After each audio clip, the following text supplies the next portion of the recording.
அதிமுக பொதுச் செயலாளரும் எதிர்க்கட்சி தலைவருமான எடப்பாடி கே பழனிசாமி மக்களை காப்போம் தமிழகத்தை மீட்போம் என்ற சுற்றுப்பயணத்தின் அங்கமாக தூத்துக்குடி மாவட்டம் கோவில்பட்டியில் உள்ள தீப்பெட்டி மற்றும் கடலை மிட்டாய் உற்பத்தியாளர் சங்கம் நிர்வாகிகளுடன் உரையாடினார்.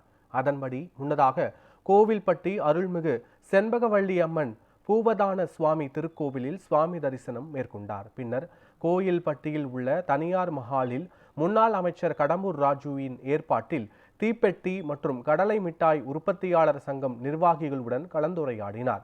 அப்போது தீப்பெட்டி தொழிலாளர்களின் தொழில் வளர்ச்சிக்காக மத்திய அரசிடம் தொடர்ந்து வலியுறுத்தி 18% இருந்து வரியை 12% தனது தலைமையிலான அதிமுக அரசு குறைத்ததாக அவர் கூறினார்.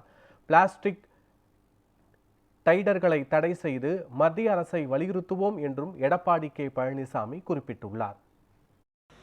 அனைத்து இந்திய அண்ணா திராவிட முன்னேற்ற கழக அரசு இருக்கின்ற பொழுது மாண்பு அம்மாவர்கள் முதலமைச்சர் இருந்த காலத்திலும் சரி, நான் முதலமைச்சர் இருந்த காலத்திலும் சரி, இன்றைக்கு சிறு குறு நடுத்தர தொழில்கள் அதிகமாக செயல்பட வேண்டும். அதில் தான் அதிகமானவர்களுக்கு வேலை வாய்ப்பு கிடைக்கும். ஆகவே சிறு குறு நடுத்தர தொழில் இந்தியாவிலேயே 2ஆம் இடம் வகிப்பது தமிழ்நாடு. ஏனென்றால் இதில் தான் அதிகமானவர்களுக்கு வேலை வாய்ப்பை உருவாக்கி தருகின்ற ஒரு சூழ்நிலை சிறு குறு தொழில் தான் கிடைக்கும்.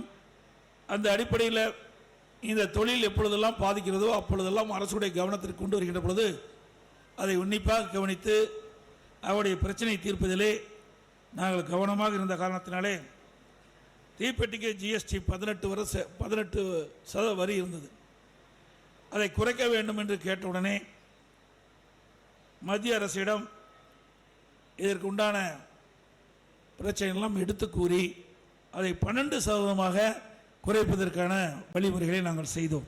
தீப்பெட்டி தொழிலை காக்க வேண்டும் என்று சொன்னால் சவாலாக விளங்குவது இப்போ அந்த லைட்டர், அதை தடை செஞ்சால்தான் இந்த தீப்பெட்டி தொழில் தொடரும் என்று சொன்னார்கள். அதற்கு அனைத்து இந்திய அண்ணா திராவிட முன்னேற்ற கழக சட்டமன்றத்திலேயே தனி தீர்மானத்தை கொண்டு வந்து அந்த அரசுடைய கவனத்துக்கு கொண்டாந்தோம். ஆனால் அந்த அரசு இதுவரை எந்த முடிவும் எடுக்கப்படவில்லை. இதனைத் தொடர்ந்து எதிர்க்கட்சி தலைவர் எடப்பாடி பழனிசாமியை நாடார் சமுதாய மக்கள் சார்பாக திருநெல்வேலி தஷன்மார நாடார் சங்க தலைவர் டி முருகானந்தம் நாடார், செயலாளர் ஆர் சண்முகவேல் நாடார், பொருளாளர் வி தங்கவேலு நாடார் உள்ளிட்டோர் மரியாதை நிமித்தமாக சந்தித்தனர். இதேபோல தஷனமார நாடார் சங்க காரிய கமிட்டி உறுப்பினர்கள் VS கணேசன் நாடார், கட்டளை ரத்தினம் நாடார், AG சுதாகர் கண்ணர் நாடார் மற்றும் அஇஅதிமுக தூத்துக்குடி மாவட்ட வர்த்தக அணி செயலாளரும் முன்னாள் துணை சேர்மனுமான VSDP ராமர் நாடார், சங்க ஆயுள் உறுப்பினர்கள் தனபால் சிங் நாடார், யோகேஷ் நாடார் மற்றும் உறுப்பினர்கள் பலர் சந்தித்து உரையாடினர். இந்த சந்திப்பின் போது கள் இறக்குவதற்கு அனுமதி அளிக்கவும் தூத்துக்குடி விமான நிலையத்திற்கு டாக்டர் பத்மஸ்ரீ சிவந்தி ஆதித்தினார் பெயரை சூட்டவும் கோரிக்கை வைக்கப்பட்டது.